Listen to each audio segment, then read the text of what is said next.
বাজার থেকে এসে বসলাম।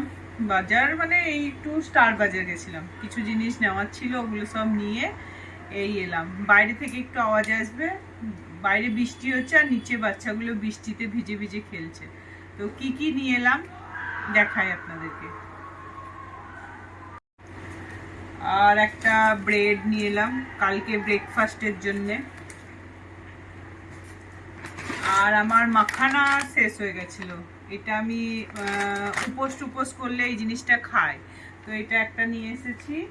আর নিয়ে এসেছি এই যে মুংফলি, বাদাম, 1 লিটার দই। এই দইটা না ভীষণ ভালো, যে খাননি একবার খেয়ে দেখতে পারেন, নামটা আমি দেখিয়ে দিলাম। ভীষণ টেস্টি এই দইটা, আর ফ্রিজে রাখলে থাকেও অনেক দিন। আমি এটা নিয়ে এলাম, 1 সপ্তাহ 10 দিন আমার যাবে, কিন্তু খুবই ভালো। আর এই ব্যাগে আছে কিছু সবজি আর কি